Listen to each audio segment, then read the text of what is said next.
নমস্কার বন্ধুরা, খাস খবর চ্যানেলে আপনাদের সবাইকে স্বাগত। আজকের ভিডিওর মূল বিষয়বস্তু হলো পেট্রোডলার কী, এটা কি ভেঙে পড়ছে, এটা ভেঙে পড়ার ফলে বিশ্ব অর্থনীতিতে কী পরিবর্তন হতে পারে, চলুন এই নিয়ে আমরা আলোচনা করব। তো ভাবুন, আপনি তেল কিনবেন কিন্তু টাকা দিতে হবে শুধু একটি নির্দিষ্ট মুদ্রায়। বন্ধুরা, তেল মানে এটা শুধু খাবার তেল বা রান্নাবান্নার তেল না, এটা হচ্ছে ক্রুড অয়েল, যার মাধ্যমে আমরা পেট্রোল, ডিজেল, গ্যাস ইত্যাদি পেয়ে থাকি। তো বহু বছর ধরে পৃথিবীতে এমন একটা সিস্টেম চলে আসছে যার নাম পেট্রোডলার সিস্টেম। কিন্তু এখনও প্রশ্ন হলো, এই সিস্টেম কি ভেঙে পড়ছে? আর যদি ভেঙে পড়ে তাহলে আপনার আমার জীবনে কী প্রভাব পড়তে পারে, চলুন সহজভাবে বুঝে নিই। তো পেট্রোডলার কী? পেট্রোডলার মানে হলো বিশ্ববাজারে তেল কেনাবেচার প্রধানত একটি নির্দিষ্ট মুদ্রায় হয়ে থাকে। এই মুদ্রাটি হলো আমেরিকান ডলার, যেটা শুরু হয়েছিল 1970 দশকে। 1970 দশকে আমেরিকা ও সৌদি আরবের মধ্যে একটি চুক্তি হয়। সিদ্ধান্ত হয় যে শুধু ক্রুড অয়েল কেনাবেচা হবে শুধুমাত্র ডলারের মাধ্যমে। এর ফলে সব দেশ বা যে দেশ ক্রুড অয়েল কিনবে সৌদি আরব থেকে, তার পেমেন্ট হবে ডলারের মাধ্যমে। আর এইভাবেই ধীরে ধীরে ডলার হয়ে ওঠে বিশ্বের সবচেয়ে শক্তিশালী মুদ্রা। এইভাবেই তৈরি হয় পেট্রোডলার সিস্টেম। এটা কীভাবে কাজ করে, চলুন সহজভাবে বুঝে নিই।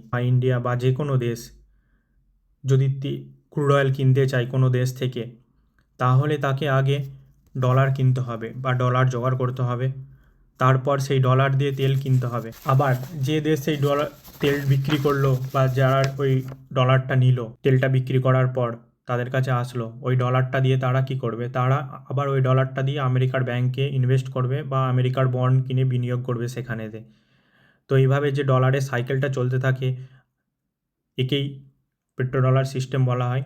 আর এইভাবে ডলারের রিসাইকেলিং চলতে থাকে। এখন প্রশ্ন হলো, পেট্রোডলার কি ভেঙে পড়ছে? এর উত্তর হলো না, এখনই পুরোপুরিভাবে ভেঙে পড়েনি। কিন্তু কি দুর্বল হচ্ছে? হ্যাঁ, এটা ধীরে ধীরে দুর্বল হচ্ছে। কেন? কিছু দেশ এখন নিজেদের মুদ্রায় তেল কেনাবেচা শুরু করেছে। যেমন ইরান ঘোষণা করেছে সে শুধুমাত্রই ক্রুড অয়েল বিক্রি করবে চীনের ইউয়ানেতে। ব্রিক্সের দেশগুলো নিজেদের মধ্যে ডলার ছাড়া লেনদেন শুরু করেছে। আরও একটা বড় কারণ, আমেরিকা এখন নিজেই বড় তেল উৎপাদক, তাই আগের মতো সেই সিস্টেম ধরে রাখার প্রয়োজনীয়তা অনেকটাই কমে গেছে। এর প্রভাব কী হতে পারে? ডলারের শক্তি কমবে। আগে সবাই চাইতো ডলার, এখন চাহিদা একটু কমতে পারে, সুদের হার বাড়তে পারে। কম দেশ যদি আমেরিকার বন্ড কেনে, তখন আমেরিকাকে বেশি সুদ দিতে হবে। মুদ্রাস্ফীতি সৃষ্টি হতে পারে। ডলারের মূল্য কমলে জিনিসপত্রের দাম বাড়বে।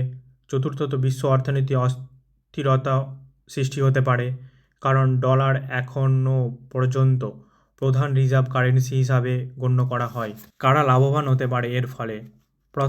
প্রথমেই লাভবানের তালিকায় প্রথমে আসতে পারে চীন, কারণ ইরান তার ক্রুড অয়েল চীনের ইউয়ানের মাধ্যমেই কেনাবেচা শুরু করেছে। আর ইতিহাস বলে, এমন পরিবর্তনের সময় কিছু অ্যাসেট ভালো পারফর্ম করে, যেমন সোনা, তেল ও গ্যাস, আর গুরুত্বপূর্ণ খনিজ যেমন কপার, নিকেল, লিথিয়াম। কারণ এইগুলো বাস্তব সম্পদ, এগুলোর সব সময় চাহিদা থাকে। সবচেয়ে গুরুত্বপূর্ণ বিষয় হলো, পেট্রোডলার একদিনেই শেষ হবে না, ধীরে ধীরে পরিবর্তন হচ্ছে। আর যারা এর পরিবর্তন আগে থেকেই বুঝতে পারবে, তারাই ভবিষ্যতে ভালো সিদ্ধান্ত নিতে পারবে। তো বন্ধুরা, আপনার কি মনে হয়, পেট্রোডলার কি তার ক্ষমতা হারাবে? কমেন্টে জানাবেন। ভিডিওটা ভালো লাগলে লাইক দিবেন। আর এমন সহজ ব্যাখ্যার জন্য সাবস্ক্রাইব করে চ্যানেলটির পাশে থাকবেন। ধন্যবাদ।